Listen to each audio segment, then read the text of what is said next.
Welcome back to another episode of Rock Boys Football. Today we are looking at a PFF first round NFL mock draft, and I'm giving you my thoughts and opinions on the draft.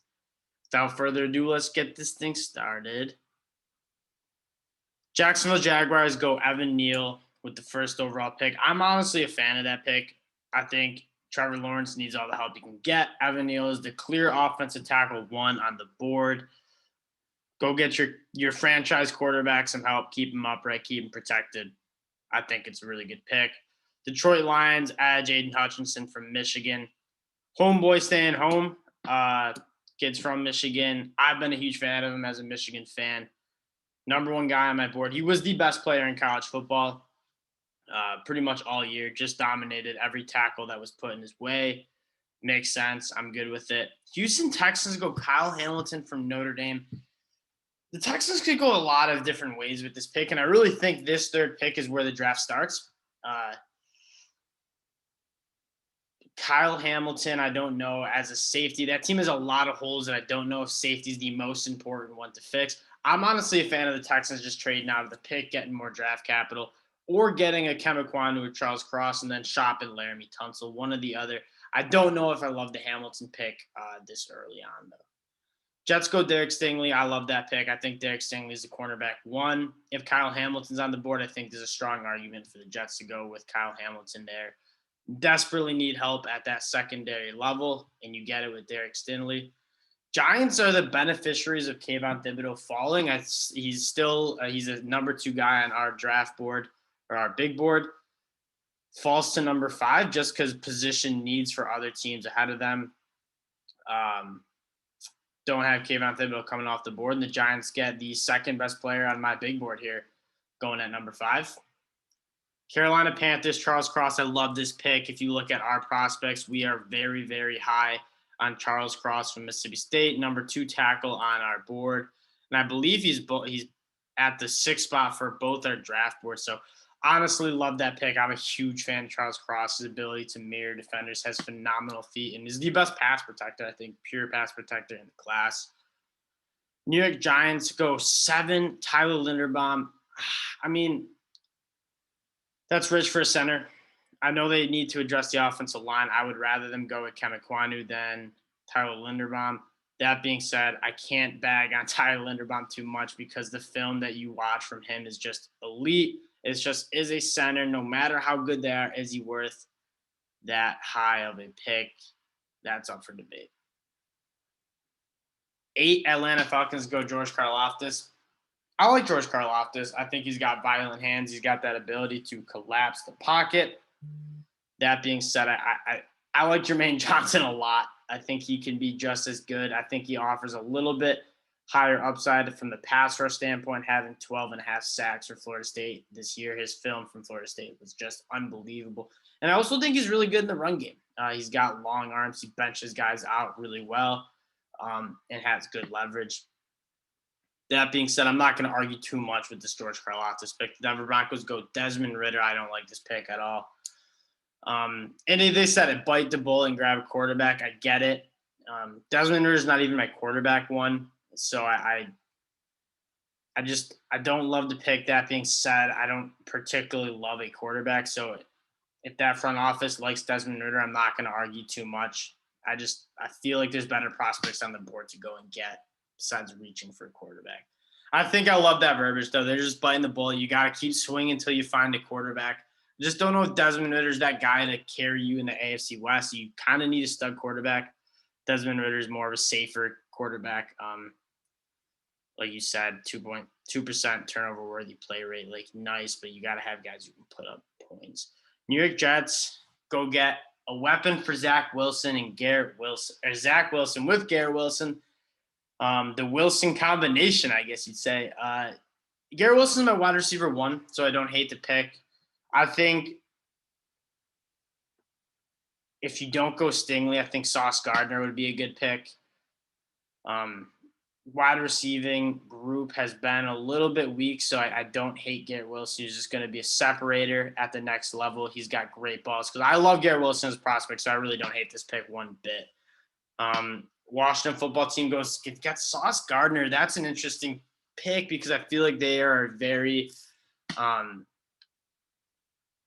noteworthy team to get a quarterback.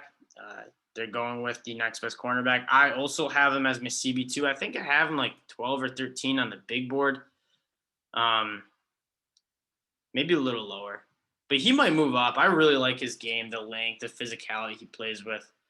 Really just bolstering up that defense that's young and talented. Vikings go Nakobe Dean. I like going edge rusher a little bit more, but Nakobe Dean is also one of my top players. I have him, I think, 12 on the big board. Getting these numbers mixed up. I have Nakobe Dean. I have him in the top 10 on my big board. My brother has him also in the top 10. Nakobe Dean's our RB1. You could definitely worry about him having a little easier of a job at linebacker in front of that, having that Georgia defensive front in front of him. That being said, the dude is great instincts, very smart, plays fast, very physical.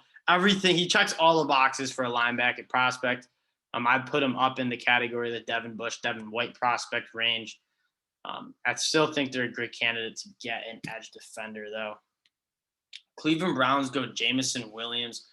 Chris Olave is on the board still, so I almost want to go Chris Olave because he's a very good separator as well. And you kind of have the speed at wide receiver with Anthony Schwartz, Donovan Peoples-Jones. I'd rather have you get a guy who's going to separate at the next level, who has good ball skills, and is the more well-rounded prospect, and that is Chris Olave.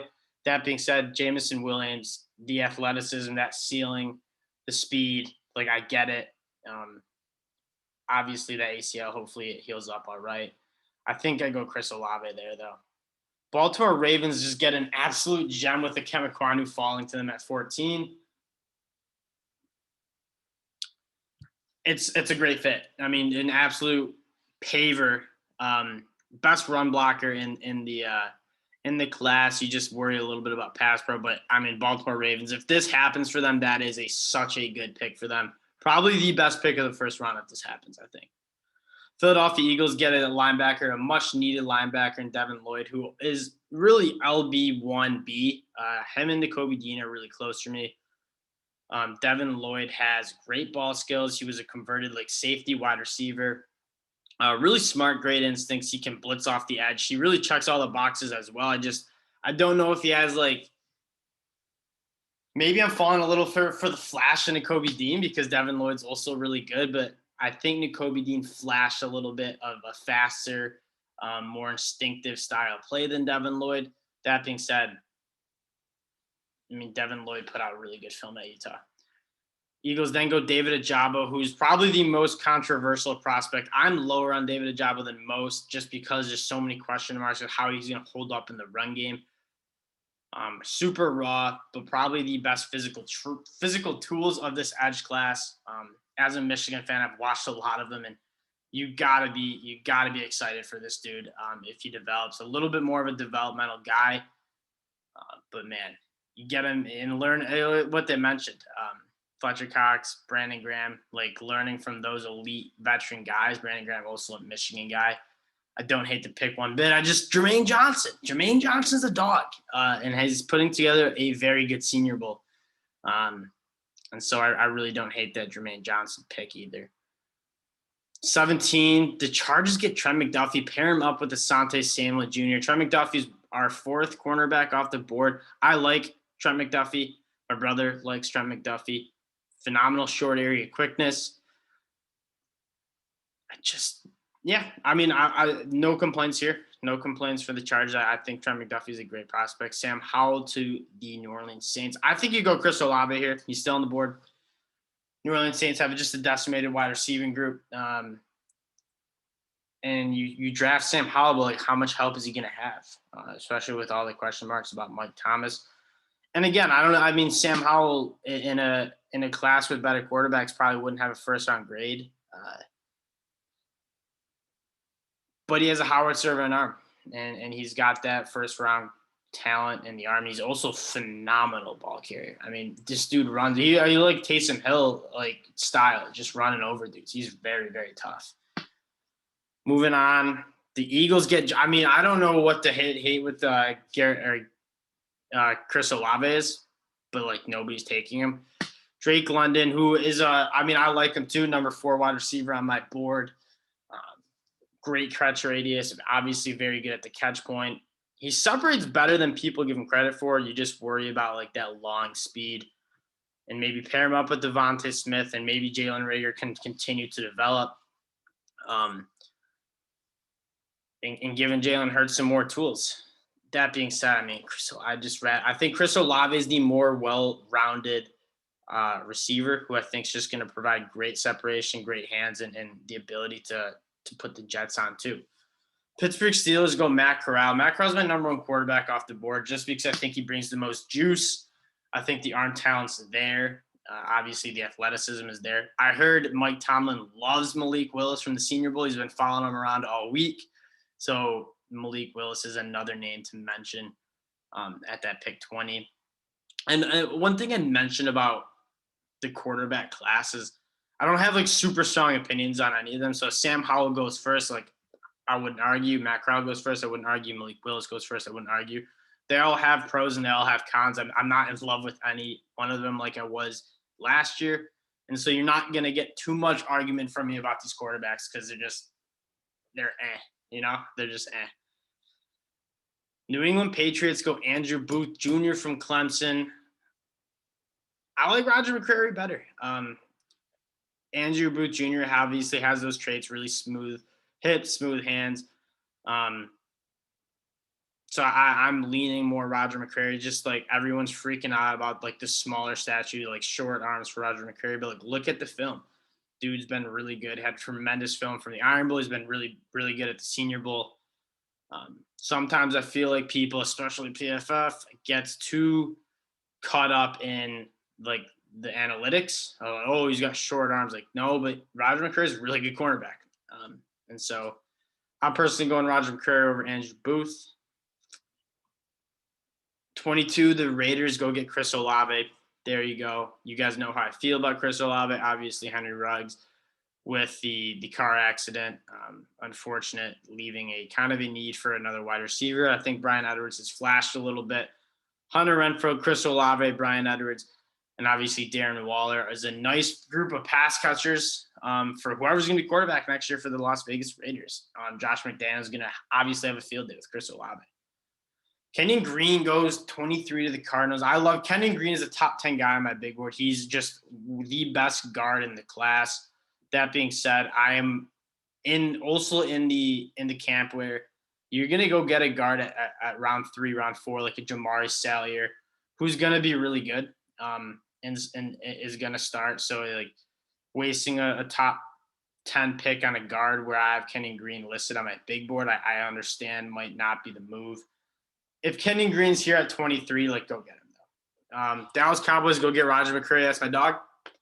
Fine with it. Match him up on the other side of Trayvon Diggs, and that's an elite defense. Micah Parsons. I'm not arguing with that. I love that pick.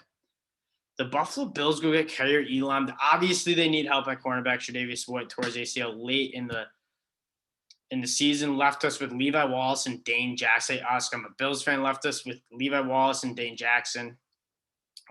I don't love Kaiir Elam. Like I wish there was a Roger McCreary. I wish there was a Trent McDuffie.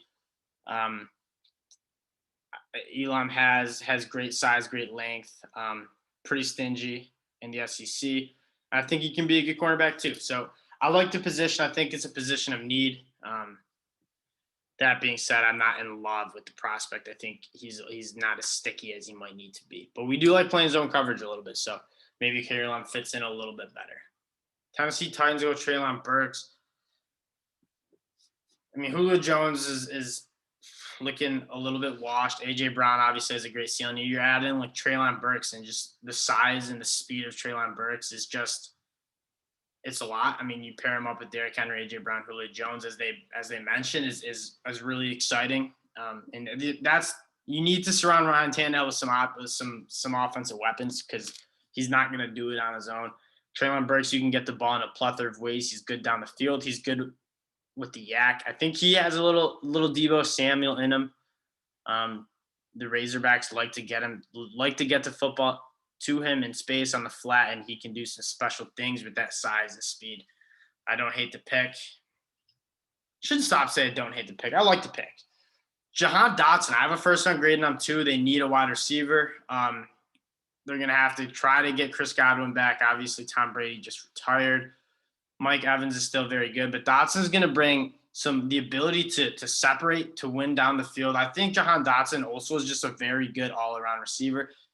And I honestly, he deserves to be in the talk with the Traylon Burks, Drake London, Chris Olave. Like, he is a tier one wide receiver.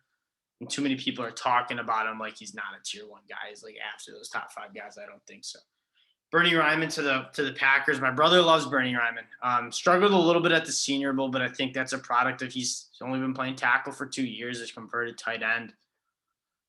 But the dude has elite traits. And David Bakhtiari on the other side, I think you stick Bernie Ryman on the other side, and I think he can develop. I worry that he might not be a day one starter, but again, the ceiling's really high for this dude. I'm interested to see how he plays in the Senior Bowl game tomorrow. Dolphins go Trevor Penning. My brother hates him. My brother hates Trevor Penning. He's more the O-line guru. That being said, I know the Dolphins need a lot of help on the offensive line, so you go get an absolute behemoth, elite physicality in the run game, as they mentioned. Pass blocking needs to improve. I think he shows some flaws in the Senior Bowl. He's a guy you would like to see come in and dominate and solidify that top 20 pick. Hasn't quite done that, so you're seeing him slide to the back end of the first round. But the physical traits and the sheer size and athleticism of a Trevor Penning are very appealing. Cam Thomas to the Chiefs. I mean, like, has Jermaine Johnson gone? Because, like, you're not picking Cam Thomas over Jermaine Johnson. Cam Thomas is solid. He gets good penetration. We just reviewed him on the channel, but like, he's not on Jermaine Johnson's level, quite frankly. I think Arnold Abedike is better too. I have higher grades on a couple guys than Cam Thomas. I think Thomas is solid, but I think he's a day 2 pick. I don't think there's any of that high ceiling traits that Cam Thomas brings. And yeah, you're right. He was very impactful, but it was in the Mountain West. Daniel Faalele is a early day 3, late day 2 pick tops. Yeah, he's got a tremendous size, but like, you want to go try to protect Joe Burrow. Like, guess what? He's not going to be ready this year. He's just too big. His pad is impossible for him to play with a high pad level low pad level because he's so big. Just can't do it. You really can't do it. I think there's better tackles out there. Go get the better tackles, the more proven tackles.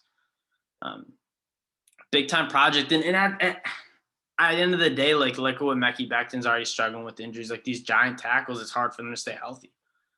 And quite frankly, you haven't seen like the greatest film from him. He struggled at the Senior Bowl at times. And the Detroit Lions, I like this pick. I like Malik Willis to the Lions. I think this dude has the highest ceiling. And that's why he might be just my quarterback 1, because he can make all the throws. He has that elite athleticism. He's 6'2", like, which was really surprising to me. I, for some reason, thought he was shorter. And he's got the highest ceiling, and the Lions get him in the late first round. Like, I'm okay with that. I'm okay with it. That being said, there's probably some other spots that the Lions can maybe improve on. That being said, that's a wrap on the PFF mock. Overall, a solid mock. I agree with a lot of the picks. I think the biggest flaw is just Jermaine Johnson falling way, way, way too low. He wasn't even picked. He's too good to be passed up on. Daniel Faalele to the Bengals is just not the move. Other than that, appreciate you rocking with the Rock Boys as usual. Feel free to subscribe and like. That always helps. And we'll be back with more draft content soon. Peace.